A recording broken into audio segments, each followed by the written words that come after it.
Greetings, everyone. I see that folks are starting to join the session. Welcome. My name is Fernando, and I come with the Region 9 Head Start Association, and I'm excited to be your webinar host for this session. So feel free to contact me via the chat box option of Zoom for any technical issues you may experience throughout the session, and I will do my best to troubleshoot it behind the scenes. Just so you know, this session will be recorded and will be made available via our YouTube channel within 24 to 48 hours roughly. Once the recording is online, we'll be sending a follow-up email to all of our registered participants. So even the folks who were not able to join in the session live will be able to rewatch it at a later time. If you have any questions for our speaker today, send those over via the Q&A box, and we'll allow the last few minutes of today's session to go over the questions and comments live if time permits. Now, I'll go ahead and pass it along to Edward Condon from the Region 9 Head Start Association for a few words, and then we'll get started. Thank you, and welcome, everybody. Take it away, Ed. Stop, right? Hey, Ben, what's going on? How are you, buddy? Good morning.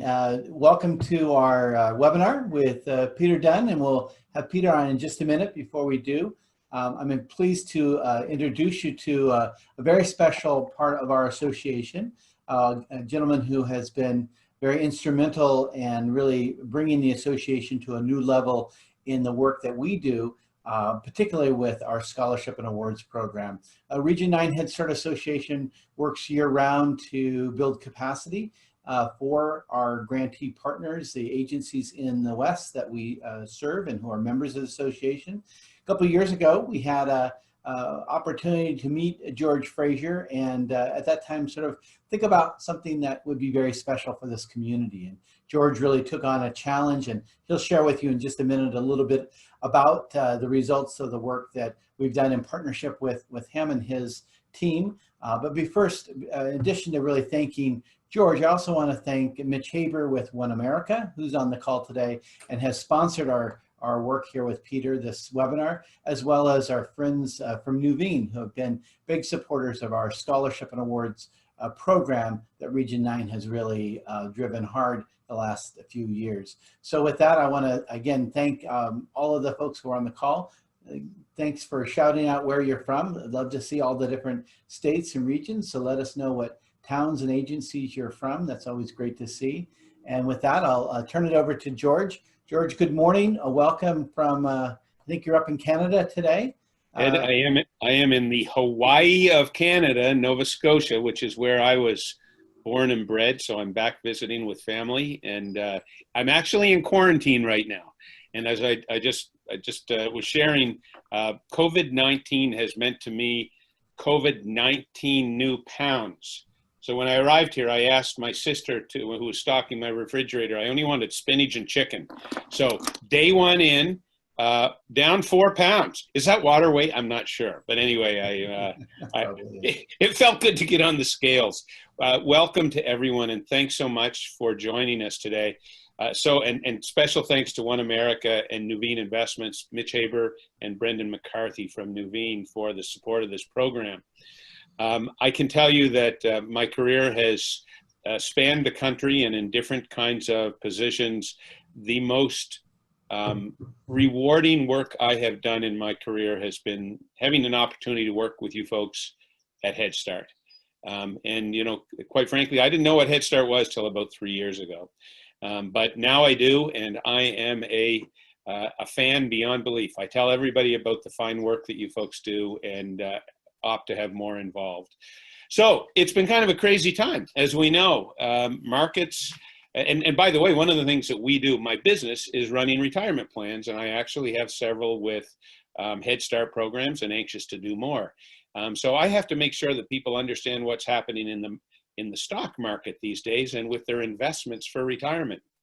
Well, I'm going to remind you of something that we shared in the last meeting, and that is something that people don't really conceive of very well, and that is when the stock market goes down, I want you to think about it as going to the tuna fish when it's 10 cents a can. What do? You buy more. And that's exactly the way you need to look at this, because over time, things recover, as they have since our last call, by the way. Another concept that I want you to think about is instead of thinking about percentile and the amount of percent of your salary you put in these plans, I want you to think about it as pennies out of a dollar. Maybe just 1 penny out of every dollar that you make goes towards retirement, or 2 or 3. And when you do that, this does not seem such a difficult task and is super important, and it'll keep you on track. We're happy to talk to you about any of those things. This scholarship program has been amazing. When I first met Ed, I believe the dollar amount, Ed, was $3,000, right? That's about 2 years ago. Last year, we, in getting to know Ed and the teams, I started out really meeting Marcy Hoochin at the Foundation for Early Childhood Education. So everybody should send a great thank you to Marcy and to Ed for inspiring and educating me on what you folks do. And I was committed, along with Mitch Haber at OneAmerica and Brendan McCarthy at Nuveen and some other partners, to go out and help raise money. So last year, we were able to come up with, in about 30 days, $27,000. And this year, I am so proud to share with you that we are now at $50,000. And I believe currently Region 9 is determining who the recipients will be of those scholarship dollars. But I want to congratulate each and every one of you, and would love to hear from you and tell me how it's going. You'll have my contact information at the end. But we are delighted to help you advance your career, because I know at the end of the day, that is going to change the lives of all the children you care for. One very quick story is I was out raising money in the middle of coronavirus. One of the things that happened was I ended up talking to a lot of colleagues who were doing, guess what, in this pandemic. They were at home and they were homeschooling their children. And when I talked to them about what you folks did, their level of appreciation is unbelievable for teachers and caregivers. And they were very quick to come up with this $50,000 that we were able to share this year. So know you were appreciated. And by the way, one of the silver linings of this event is that everybody knows what you do. It's hard work, spending your day, joyful work, but hard work, planning lessons, etc., and caring for children over a day and getting them through this pre-K program. So thank you again on behalf of all of the people who contributed to this scholarship. Some more good news, if you want to flip forward two more there, Fernando. So 50 is the end. I am pleased to say that not only do we have the Foundation for Early Childhood Education as one of our clients, where we were able to change your deferral rates from 0% of people participating to 90. I am thrilled that Denise Cardoza and her team at Kids Community, Placer Community Action Council has joined us, and we will be managing their retirement plan. Starting, by the way, this fall, we will be spending 15 education days meeting one-on-one with every single employee, team member, their spouses, etc. And as well, we have reduced their cost and enhanced service. So with great pleasure, welcome Denise to the Fraser group at RBG, and we look forward to helping you guys reach a more successful retirement. Please contact us with any questions on Pete's meeting today or anything that I've commented on. And as always, we are anxious to work with more Head Start locations in Region 9. And by the way, we look forward to an even more successful scholarship program next year. Thank you for everything you do each and every day. I am sure you are chomping at the bit to get back with your kids. I know it is a difficult time, but know we are all with you and anxious to get this show back on the road. So without further ado, let's bring on Pete. Hello, everybody. Thank you, George. Thank you, Ed. It's so good to be back with you all. So much has happened since we last spoke to you, Head Start. I'm wearing a Hawaiian shirt today because I'm in the Hawaii of Indiana, Carmel, Indiana. That's all right. No, I'm actually, I noticed there's some Hawaiians on today's call, and I have an event later this afternoon with an entire group in Hawaii. So this is my Aloha shirt. This is my attempt to fit in. You know, hey, look, we're talking about one thing today. This is what we're talking about. We are talking about phonetic spelling. No. We're talking about stability. The topic for the day is stability, the strength to stand or endure.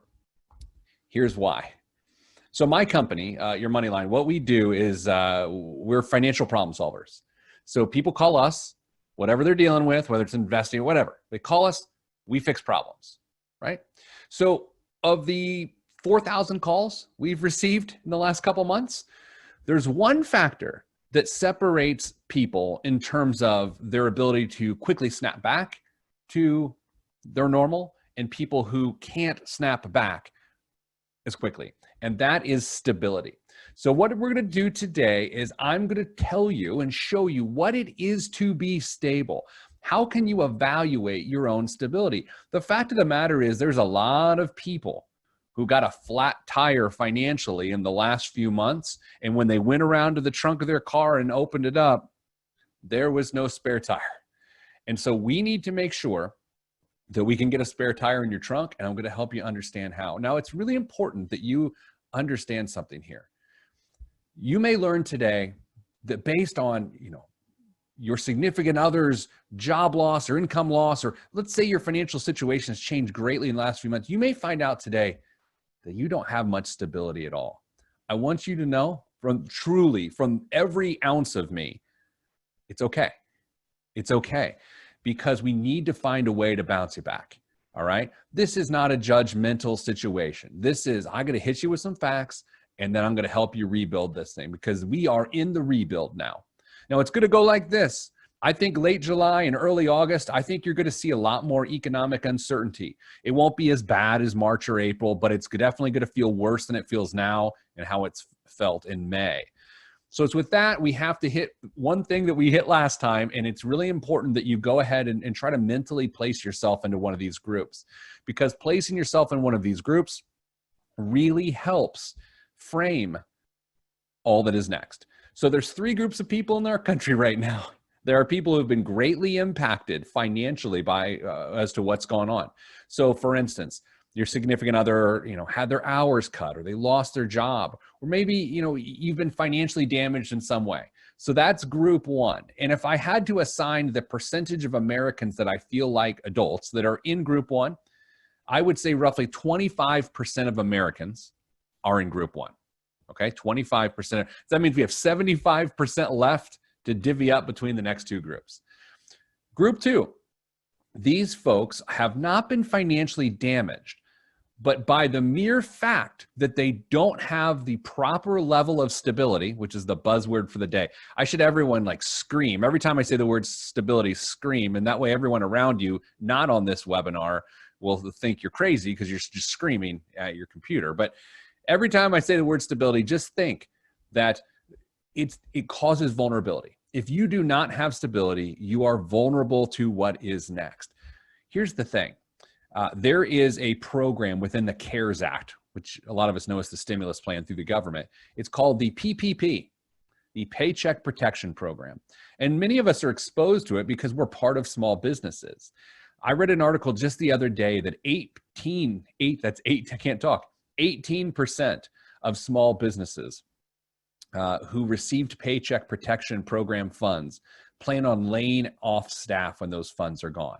That is to suggest if those people currently haven't lost their job and don't have an emergency fund, they move from the vulnerable group to the greatly impacted group merely because they didn't necessarily have stability.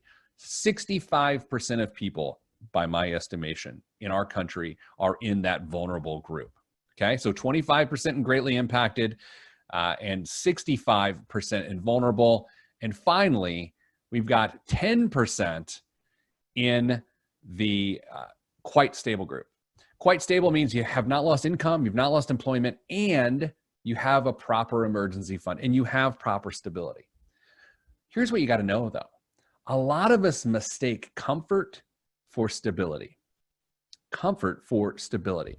If I'm comfortable making the house payment I make, I'm able to do it. If I'm comfortable with my car payment, I'm comfortable with the restaurant decisions and spending we have, and I'm comfortable handling the expense of my vacation every year, that doesn't mean I'm stable. It means I'm comfortable in my lifestyle. And whereas that's a nice feeling and it's not very stressful, when adversity hits, you can't lean on comfort in your lifestyle to save the day. And again, when I talk about that people got a flat tire financially in these last few months and went around to their trunk to see that there's nothing there, sometimes It was people who thought they were in a much better situation than they ended up being in. And it has to do with comfort and stability. So let's take a look at that. When you rely on comfort to tell you that your financial life is fine, you're going to look at your lifestyle. You're going to say to yourself, are things relatively easy? Am I able to buy whatever I want? If that's the case, if you look at your financial life and as you try to say, well, how am I doing? If it's based on the things you have or how comfortable you are purchasing them, that's not necessarily a good sign. Sometimes comfort brings ignorance to what reality is. If you're just comfortable and you don't realize that, you've got some retirement goals that are falling short, right? If you're just going along, there's no adversity, and you're thinking, it will always be this way, you could arguably be ignorant to what is coming. And finally, oftentimes people are comfortable because they are lucky. I know that's really strange to say. I used to not believe in luck, but now I do believe in luck. I think sometimes if you happen to be one of those people where things always go your way, you're not, you don't have a black cloud following you around, then you may think you're stable. When in fact, when we look at the numbers here in just a few minutes, you'll find that luck and stability are not the same thing. Here's stability. Stability can bring you comfort. I just said there's a difference between comfort and stability, but it is important for you to know that financial stability can bring you comfort, right? Just like you. Late March, I'm freaking out, right? We all were. Everyone was. That was like the common bond. Not a lot brings us together in this country anymore, it seems like. But something strange that late March, early April, most of us were freaking out separately, but together. It was sort of comforting. But I'll tell you what made me not completely lose it was the fact that we had some financial stability. So think about it. We were concerned about the coronavirus, concerned about the stock market and the economy and our own personal economies. And if I can say, or you can say, well, I don't have to worry about my financial life, think how much pressure that takes off. The second thing stability does is it allows a person to take risk, because once you have stability, you can swing for the fences. You can invest more aggressively. You can attack your retirement goals, attack any sort of personal financial goal, because everything is taken care of. What's strange is right now, as people have a lot of time on their hands and a lot of people are taking newfound interest in their finances, they're saying to themselves, okay, well, I can take more risk. However, they're not creating stability before they take that risk, and it's creating some more issues. Again, more on this in a second. I will explain it all.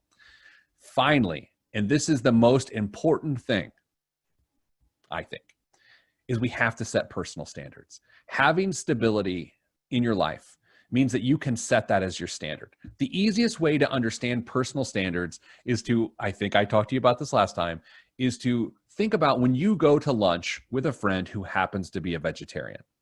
When that person, or maybe it's you, when they're looking at the menu, when a vegetarian looks at the menu at the restaurant, they don't decide in that moment that they won't have bacon today. Like, that decision is long past them, right? That is their standard. Their personal standard is, I don't eat meat. So they don't have to sacrifice in that moment. It's not a tough decision. Like you and me, if you're not a vegetarian and you're looking at a menu and you happen to like bacon, I actually, as a meat eater, I have to decide against bacon from time to time, and it hurts because I love it. Vegetarians don't. So that is to say, when you set stability as your standard, it's not going to require all the sacrifice that you might think it does, right? If I say you need 3 months' expenses set aside in a savings account, and upon hearing that, you say, okay, that's what we're going to do. And all the decisions I make going forward are going to be impacted by that standard I set. Now, the other thing you could do when I say you need 3 months' expenses set aside in a savings account, you could say, whew, it's going to be sacrifice after sacrifice after sacrifice. You're going to think every time you go out to eat, can't order an appetizer, can only have one cocktail, got to buy the cheap 6-pack, right? That's how you start thinking. And the fact of the matter is, at first, you are probably going to have to sacrifice until it becomes a standard. Because when you change a habit, especially financial habit, you have to sacrifice until that sacrifice turns into self-control based on your standard. Now, I want to show you a chart here, and we work with this in our organization quite a bit. I want to show you how people think and self-evaluate around their own personal finances. Okay, so the first group we're going to describe is actually called Group 4. These are people who feel good about their financial lives. They feel good. They're like, how's it going, man?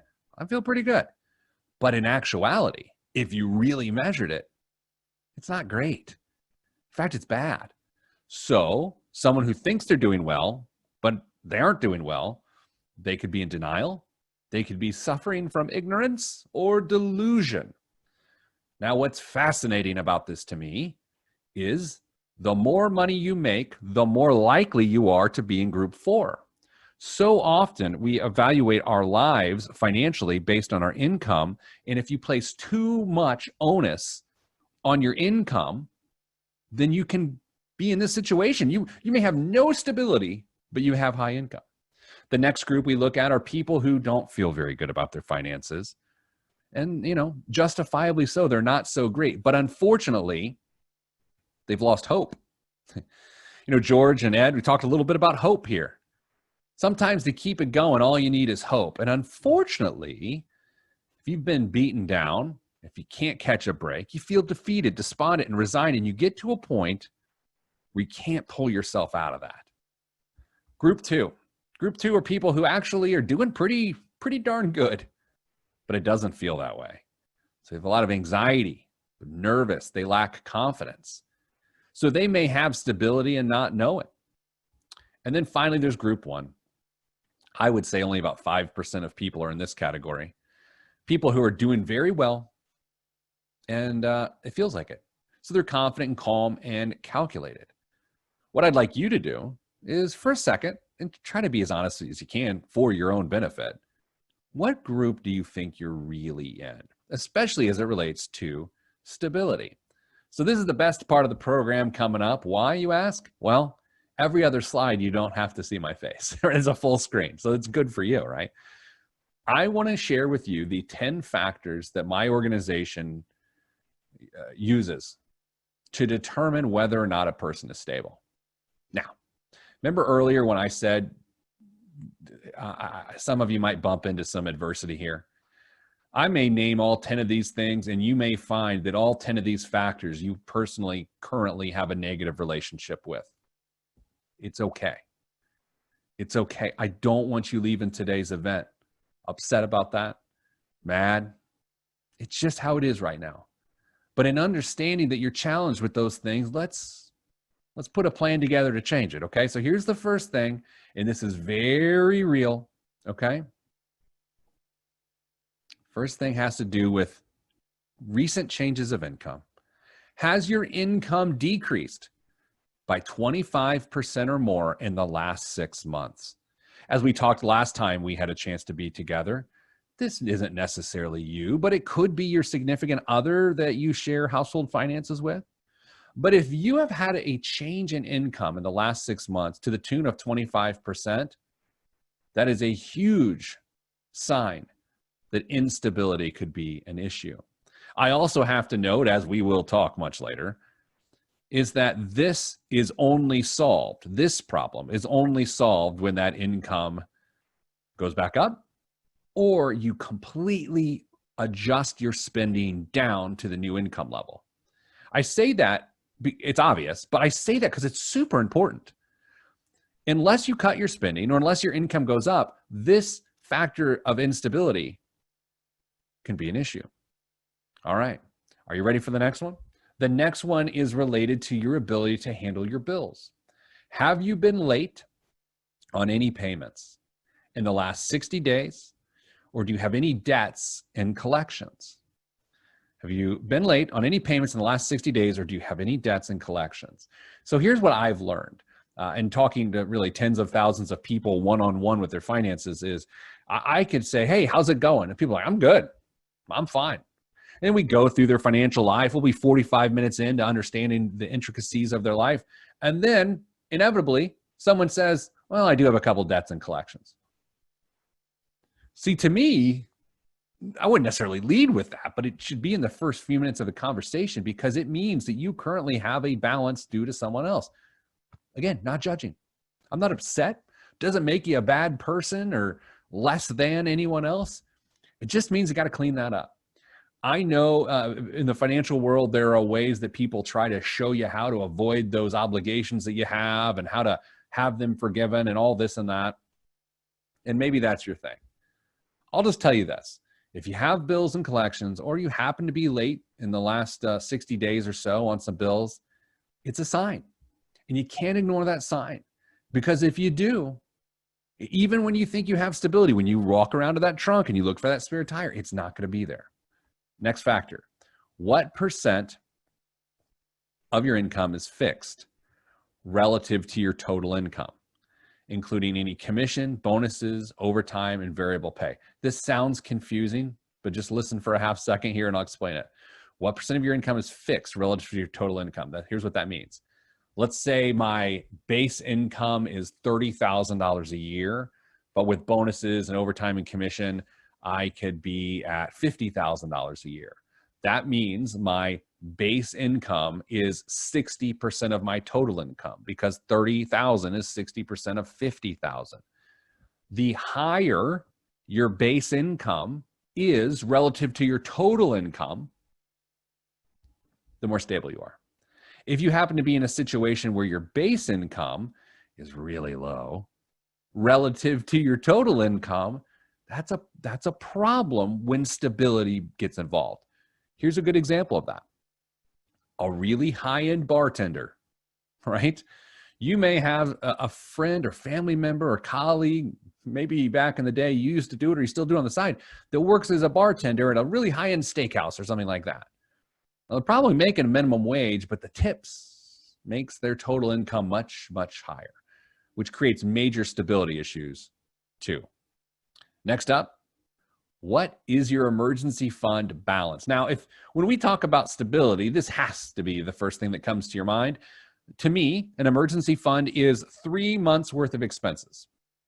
A properly funded emergency fund is at least 3 months worth of expenses. Now, when I say that, that can hurt because if you're nowhere close to it, you feel like you're failing. You're not failing, but you don't have the level of stability that I want for you and that you need for yourself. And so that's why we have to set it as the standard. If you don't adopt 3 months expenses as the standard, you will constantly be upset about it because you will feel like you are failing. Even if you don't have 3 months expenses, but you set it as the standard and you work your way there, you're going to be much better off. Look, if you have 1 month expenses set aside, great. Let's keep building. 6 or more, let's say you have 6 months expenses in a savings account or something. Awesome, you even have a higher level of stability. Next up, what percentage of your income are you personally contributing to retirement savings? Now, this is interesting because stability is not just short-term stability, but stability is also long-term stability. And that's what the Fraser group does. That's what George and his team are able to do, is to help you put together plans to not just have stability now, but 10 years from now and 35 years from now. That is the essence of financial planning. Here's what I know, and we'll just use round numbers here. If I save nothing on a regular basis, that means I am dependent on 100% of my income, right? I mean, everyone knows that, right? I'm saving nothing, so I'm spending 100% of my income. If I save 10% of my income, it means I'm only dependent on 90% of my income. The goal, in my estimation, is to increase the amount you save every year in order to decrease your dependence on your income. If I change my allocation next year to put 11% away, that means I've broken my dependency on my income by 1%. So instead of needing 90%, I only need 89%. Yes, I want you to have a big old pile of money for retirement, but I also don't want you to need a big old pile of money for retirement. And the best way to accomplish that is to attack the problem by both sides, by both saving and breaking your dependence on your income. If you're going to retire and you're still 95% dependent on what your earned income is, that's a sign that you may not be ready for retirement. But think about this. Let's say you're about to retire. You look at your financial life and you realize that you've been saving 35% of your income for the last 5 years. That's great, because a lot of people tend to have a decrease of income in retirement but it doesn't negatively impact them because they've already broke their dependence on income. So that's an important factor too. Let's look at the next one. Are you saving to a non-retirement account on a regular basis? This is all, I mean, this is very similar to the last one. We think it's one thing, of course, to put money in your retirement plan, but are you putting money away into your savings account or into a college fund for your kids or into a wedding fund for your daughter or whatever it is? Are you regularly saving money there too? Very similar to the last one. All right, just a few more to go. What is your total credit card balance and unsecured debt balance? All right, so what is unsecured debt? Personal loans, family loans, medical debts, and credit cards. Now, this is always a tough one, right? Because it's really relative to your income. I've had people tell me, Pete, I can't believe I have $10,000 in credit card debt. It's killing me. And then I've had another person say, hey, I've only got $10,000 in credit card debt. So sometimes debt balances can seem relative. By the way, I prefer you don't have $10,000 of credit card debt. But I know, for instance, if your total unsecured debt balances are north of $30,000, that's a big problem. I don't know any other way to say it. I was trying to think of like a really nice way to say it. I can't think of a nice way to say it, but it's a big problem. If your debts are less than $5,000, yes, I'd prefer you to have no debt, but that is a manageable challenge. I'm not telling you to run out and get $5,000 in debt, but I'll say it is within the wheelhouse of being able to pay it off. Unfortunately, I mean, I've seen people with hundreds of thousands of dollars of credit card and unsecured debt. And I've also seen people of very low income with absolutely no debt, but it's still a sign of stability or instability for that matter. Are you consistently making more than minimum payments on your debt? If you're in debt and you're paying off your debt aggressively, that is both healthy and a sign of stability. If you have debt and you're just making the minimum payments and you're not paying any bit more, that is a sign of instability. Next, will you have your student loans paid off within 10 years based on your current payment structure? Now, people got student loans, whether $1.6 trillion worth of student loans in this country. I know with the CARES Act, you don't have to make student loan payments until October, and I encourage you, if you do not have a full emergency fund, by all means, please don't pay your student loans until October when you have to pay them again.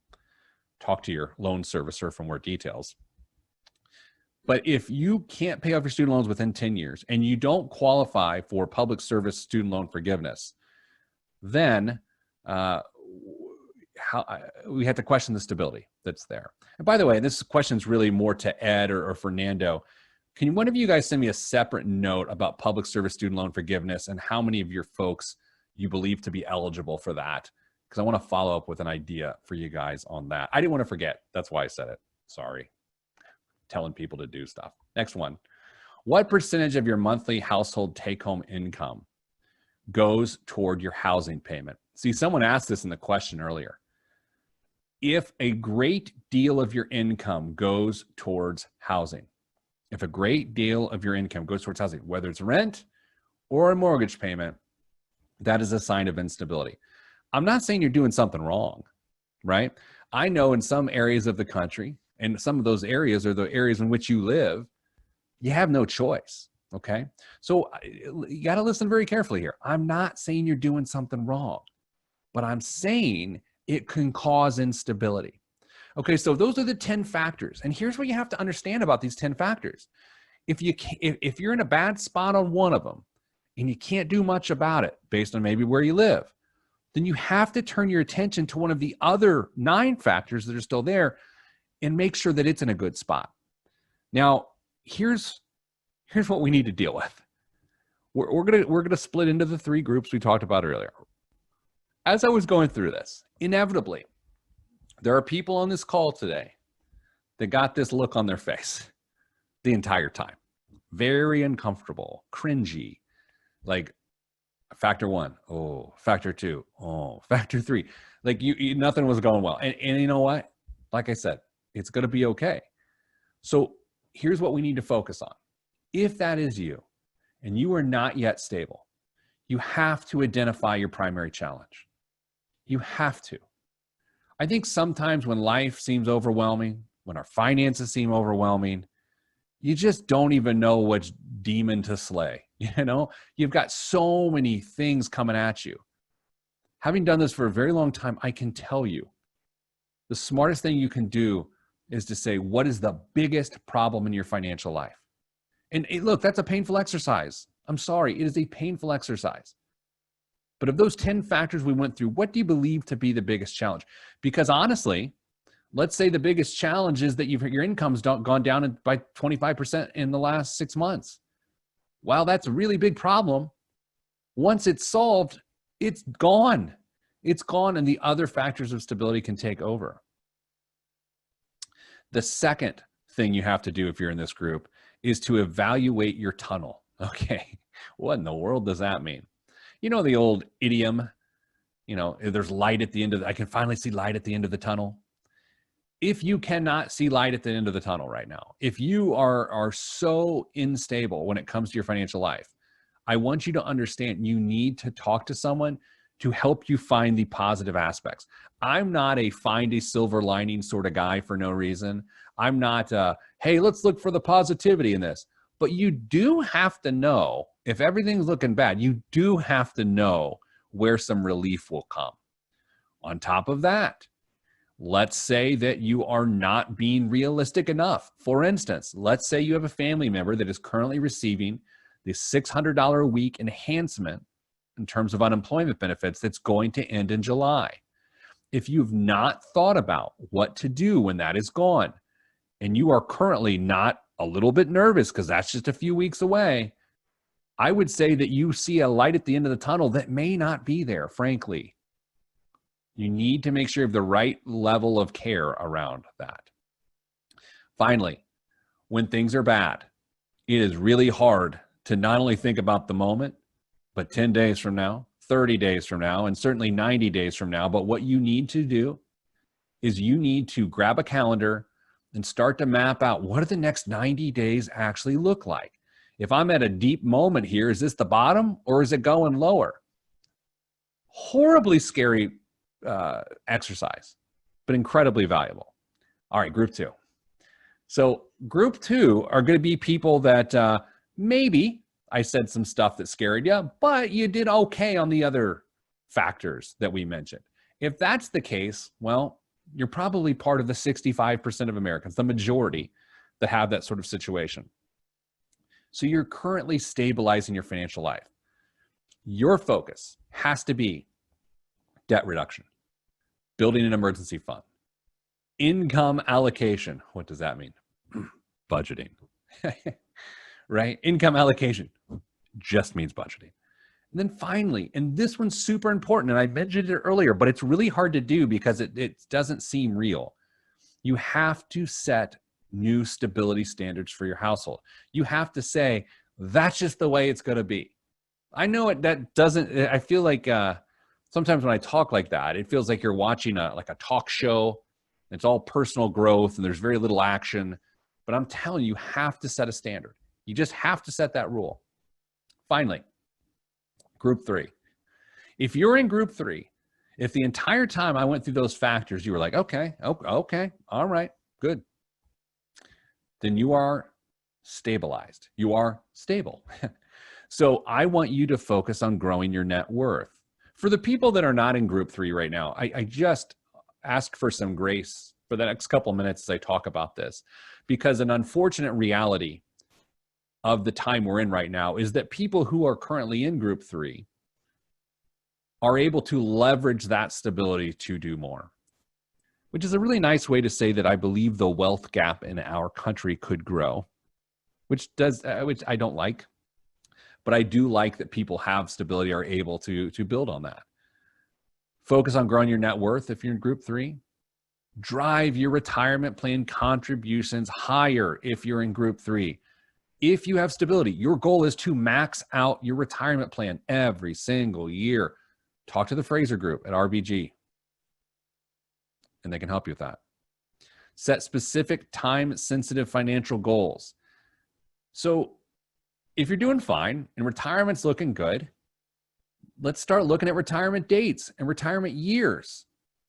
You know, if you're thinking, I'll retire at 67, but you haven't really thought about it, what's it look like to retire at 65? What could you do more to get that done? And if you did, is that something you would want to do? Not everyone wants to retire, but if you get a vision of something cool that could really enhance your life, then you're going to go for it. And depending on if you have health savings accounts available, I think too, once you have stability, you're maxing out your retirement plan at work, then 100%, if you have the ability to put money into an HSA, it's something you should consider. I like to think of it as a healthcare 401k. I would never call it a healthcare 401k, but that is certainly how I like to think of it. All right. We're going to open it up for questions here in just a moment. You guys always, the last time we were together, there were so many great questions that Fernando opened up for us. So Fernando, we're about to get to questions. So if people have questions, certainly put them in now. I encourage you to do this before we get there though, as a group. Of those 10 factors we identified. And if you have to watch this on a YouTube replay, then you have to watch it on a YouTube replay. Sit down with your significant other if you aren't already and watch it and go through each of the factors and say, okay, how are we doing in this category? Oh, we're good on this one, good on this one. Oh, bad on that one. Do that. And then once you identify what you view to be of those 10 factors to be the biggest problem, start there. Rip the Band-Aid off. Start there. And I think for a lot of people who struggle with one primary concern, it's about putting together a 90-day vision of how that factor will evolve in your life. What's 90 days today? From today. I got to think about this. All right, so it's June. I think we're looking at September, right? No, I don't know. September 25th. What does September 25th look like? What does it look like? By the way, I have no idea. I don't know if the economy's back open.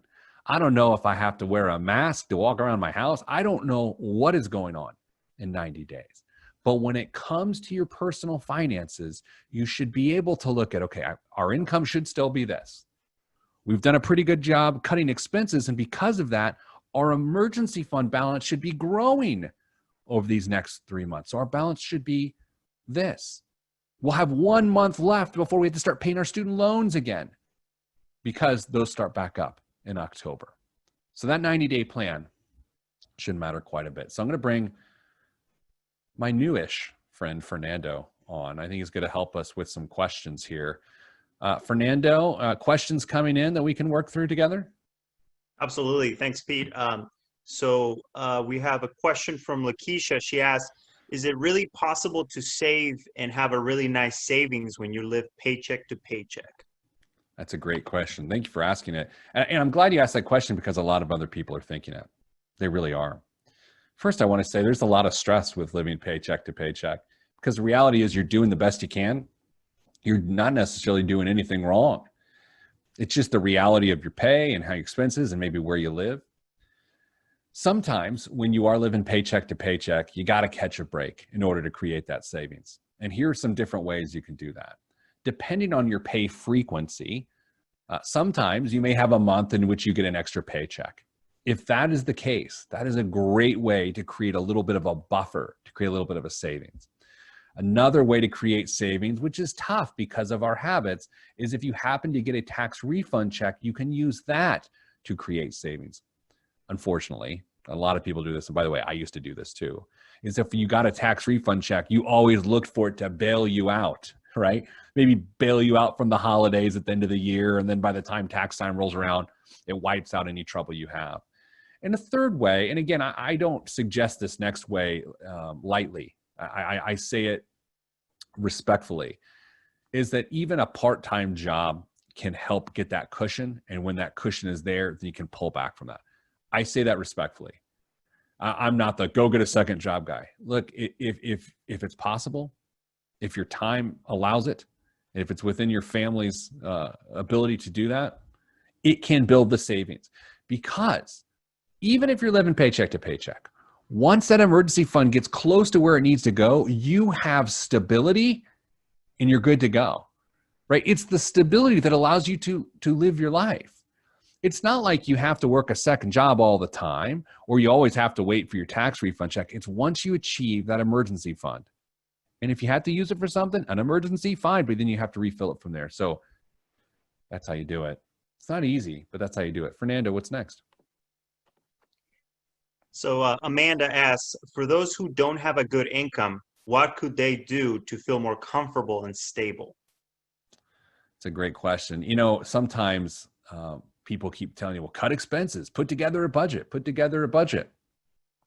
I don't think that's necessarily the way to go. I don't think that's the solution. If you don't feel you make that much money as a household, yes, budgeting is going to help, but it's not going to solve your problem.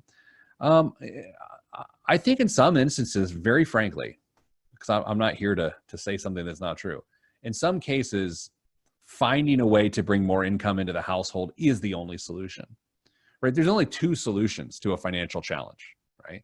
Spend less, earn more.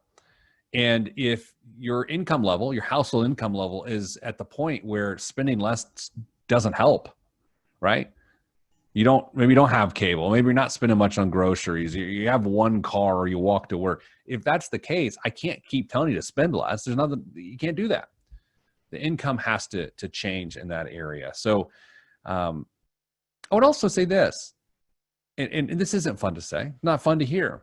If you're at a lower income level, at some point you have to take the pressure off yourself mentally by saying, all right, you're doing the best you can. You can't put so much pressure on yourself that you've got this level of income you purport to have and suggest that level of income can create this financial empire for yourself.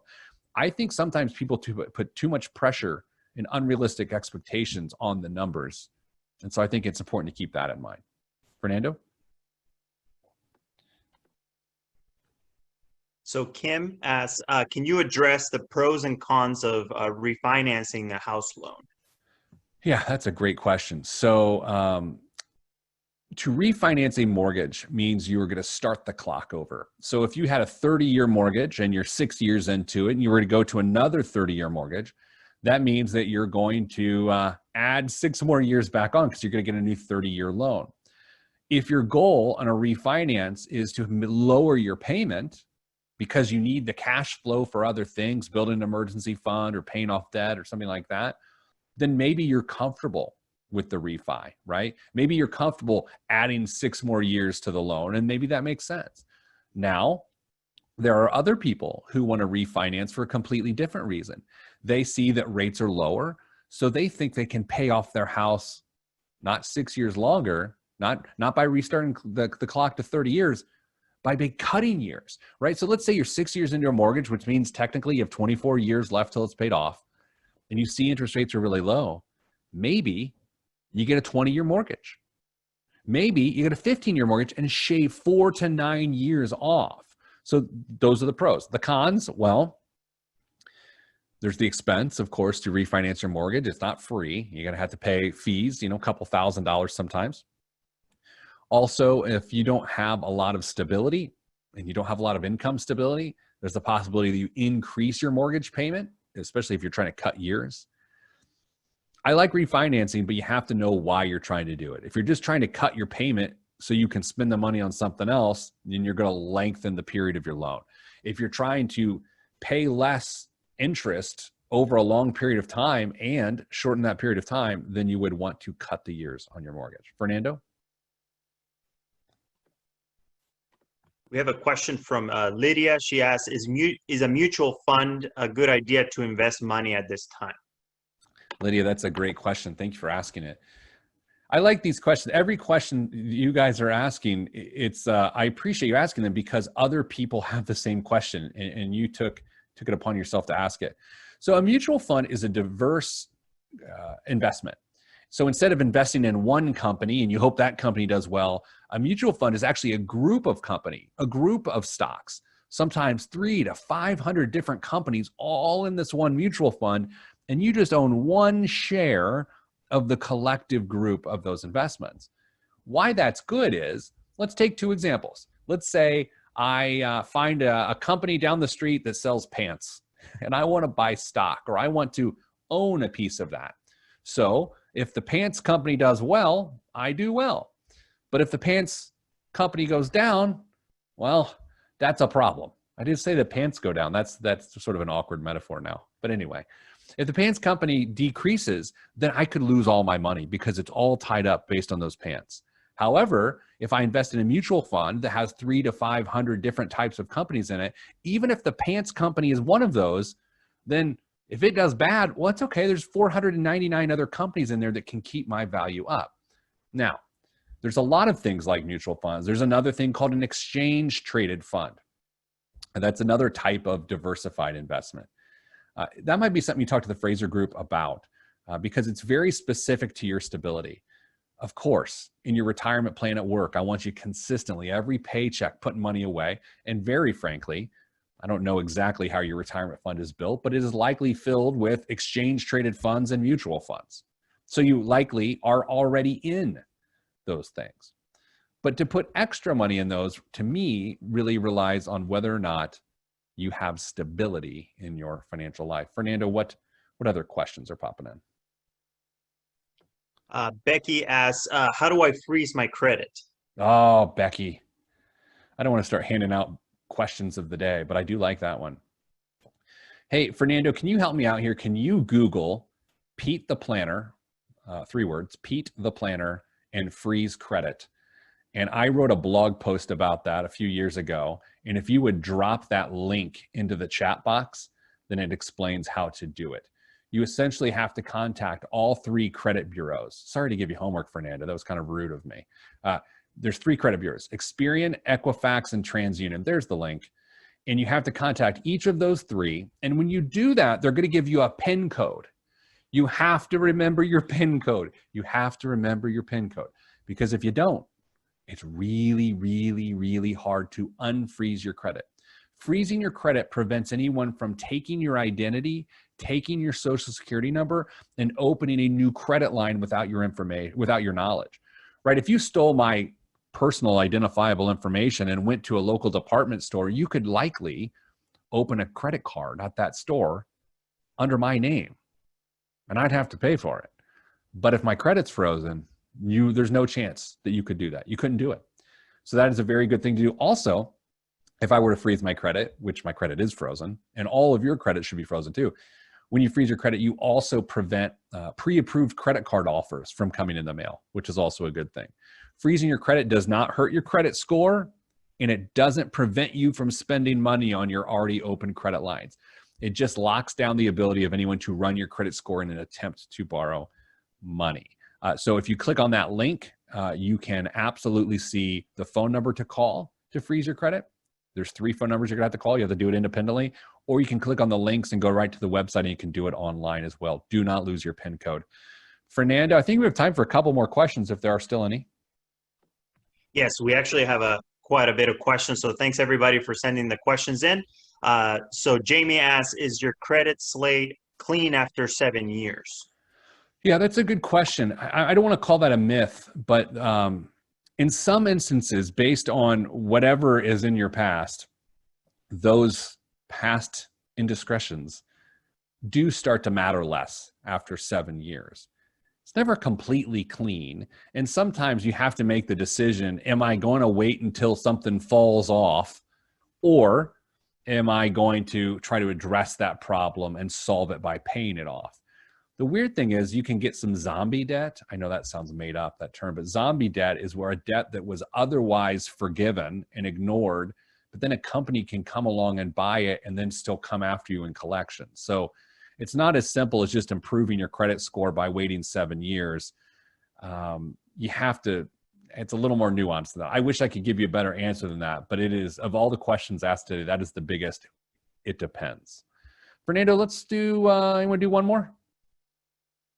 2 more, whatever.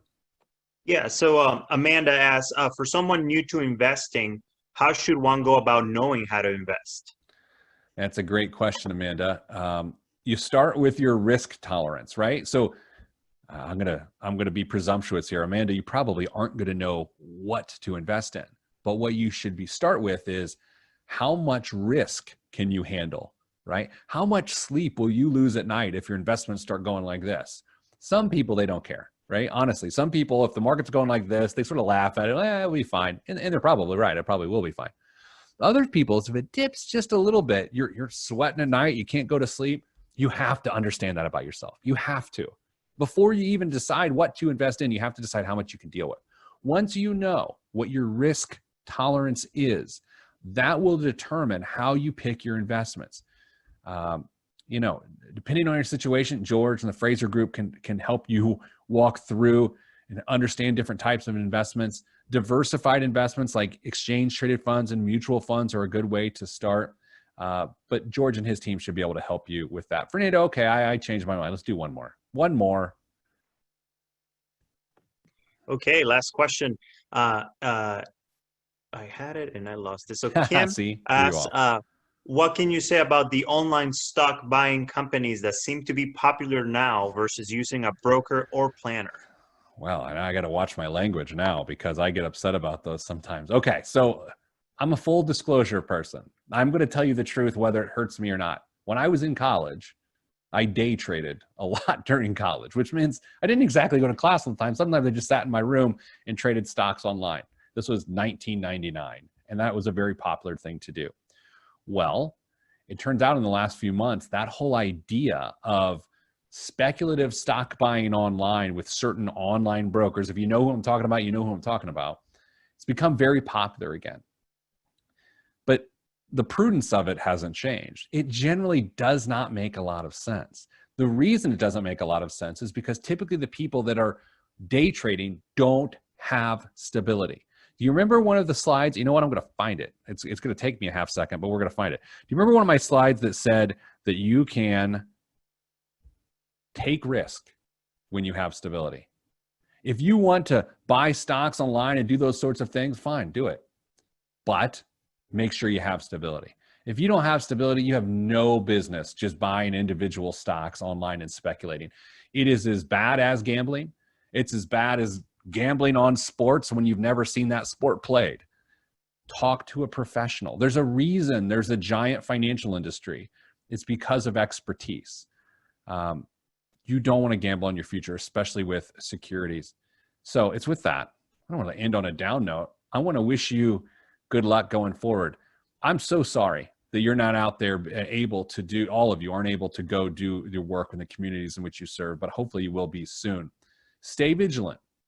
Late July, early August are going to be stressful from an economic perspective. Okay, so just be ready for that. But until then, hopefully I get to talk to you again soon. But if not, have a great rest of your 2020. Ed, George, thank you so much for the platform to speak. And so I guess, Fernando, can I turn it back over to you? Or George? Sure. Hey, Pete, thanks so much. Always amazing information, and just truly appreciate your help. Just a couple of other points, and we talked about this in the last call. Something that you guys all need to do, and you maybe have not done this recently, everybody needs to understand how much they are going to be receiving in Social Security. And I'm going to give you just a suggestion. There's 500 different ways to take Social Security. 73% of people leave money on the table. It's one of the things we talk about with each and every participant in our plans. If you were getting $1,000 a month when you reach full retirement age, for most of us it's age 67, that equates to almost $250,000 that you are going to receive between 65 and 85. So if you're concerned about what you're saving in your retirement account right now, know that that will be there for you. It's a promise that the government has made, regardless of what you are hearing on the news or from politicians. They like to get people excited about these things. Know that that will be available. And one of the other things I want to share with you is that, this can be hopeful. That's why we talk about just saving 1 penny out of every dollar to start and going to 2 pennies maybe the next year or 3 after that. When you have that base of Social Security, it's very helpful. One last tip. For those of you who are filing your taxes and you have participated in your plan, depending on your income, you may be eligible for a tax credit from something called Form 8880. If you haven't filed yet, check it out. It means it's a little longer form, but you may actually get dollar tax credits back for amounts you put in your 401k or 403b. So keep that in mind. And with that, we wish all of you the very best and can't wait to get you back in front of those kids and make the difference that we all know that you do. So thanks very much to you, Pete. Thanks, Ed, Mitch, Mitch Aber with OneAmerica, Brendan McCarthy with Tia Kref Nuveen, and Ed Condon, of course, and really a really grand thank you to Marcy Huchin at Foundation for Early Childhood Education, who inspired me to become so engaged with Head Start. So thanks very much. By the way, I just saw the question, what's the name of the form? It's Form 8880.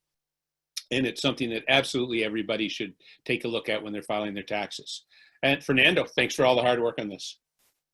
Thanks, George, and thanks, Pete. I just wanted to, before we close completely, if we were unable to address your question live, I know lots of questions and great comments coming in. Please send us an email here at the association. I put it in the chat box, and I'm more than happy to forward it to Pete or try to answer it to the best of our ability. So we want to recognize the amounts of questions and engagement that you guys provided. So send us your questions, and I'm happy to look at them. Just a friendly reminder, this session was recorded and will be made available via our YouTube channel roughly within 24 to 48 hours. So once the recording is online, we'll be sending a follow-up email to all registered viewers. And that email will contain a link to the recording, a copy of a certificate of participation for your time, as well as some of the resources that Pete made available for us. Just once again, I would like to thank our presenter for today, Peter Dunn, aka Pete the Planner from Your Money Line, also George Fraser from Fraser Group at RPG, and our friends at OneAmerica and Nuveen, of course. Thanks everybody for tuning in. I hope you all have a great rest of your day and week, and we'll see you on the next one. Thanks everybody. Thanks, George. Thanks, Fernando. Bye now.